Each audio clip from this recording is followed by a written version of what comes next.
Details చూస్తే జిల్లాలో ప్రజాపాలన ప్రగతి ప్రణాళికలో భాగంగా 99 రోజుల ప్రత్యేక కార్యాచరణను విజయవంతం చేయాలని జిల్లా కలెక్టర్ రాజేష్ షా తెలిపారు. గురువారం స్థానిక రెవెన్యూ గార్డెన్లో ప్రజాపాలన ప్రగతి ప్రణాళిక 99 రోజు కార్యాచరణలో భాగంగా సర్పంచులు, మున్సిపల్ కౌన్సిల్ సభ్యుల శిక్షణ కార్యక్రమంలో ఆయన ప్రజాప్రతినిధులతో కలిసి హాజరయ్యారు. జిల్లాలో ప్రజాపాలన ప్రగతి ప్రణాళిక కార్యక్రమం మార్చి 6న ప్రారంభమై జూన్ 12 వరకు కొనసాగుతుందని తెలిపారు. జూన్ 2వ తేదీన రాష్ట్ర అవతరణ దినోత్సవ వేడుకలను పురస్కరించుకుని గ్రామ వార్డు స్థాయి పండుగ వాతావరణంలో కార్యక్రమాలు నిర్వహిస్తున్నట్టుగా తెలిపారు. ఏప్రిల్ 2వ తేదీన అన్ని గ్రామాల్లో గ్రామ సభలు, వార్డుల్లో వార్డు సభ్యులు నిర్వహించి అభివృద్ధి పనులపై సమీక్ష జరపాలని ఆదేశించారు.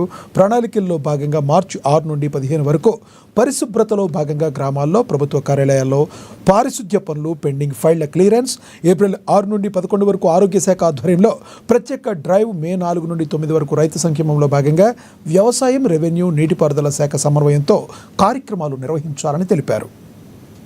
ఈ రోజు మనం దినం మొత్తం ప్రోగ్రామ్ లో మళ్ళీ ఏవైతే 99 రోజులు కార్యాచరణ ఉన్నాయి, తర్వాత ప్రభుత్వం నుంచి వచ్చిన ఏవైతే కీలకమైన సంక్షేమ పథకాలు ఉన్నాయి వాటి గురించి అందరికీ కూడా శిక్షణ ఇవ్వడం జరుగుతుంది.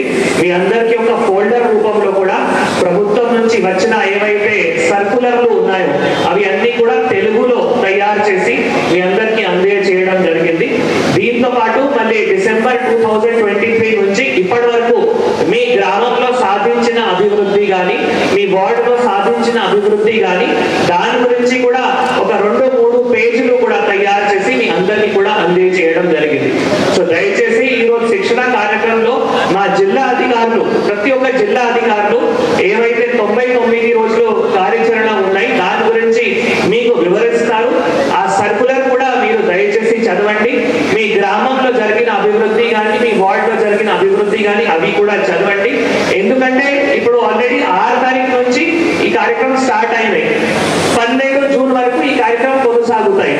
సో దాని ఉద్దేశం ఏంటి, దాని కార్యాచరణ ఏమున్నాయి మీకు చెప్తూ మళ్ళీ మీరు మీ గ్రామాల్లో 2 ఏప్రిల్ నాడు మళ్ళీ మీరు గ్రామాల్లో మీరు మీ వార్డులో గ్రామ సభ కానీ, వార్డు సభ కానీ కూడా నిర్వహించాలి. ఆనాడు మరి ఎట్లా నిర్వహించాలి దాని గురించి కూడా నేను వివరిస్తాను. సో ఇప్పుడు నేను క్లుప్తంగా ఒక 5-10 నిమిషాల్లో ఒక పీపీటీ రూపంలో మీ అందరూ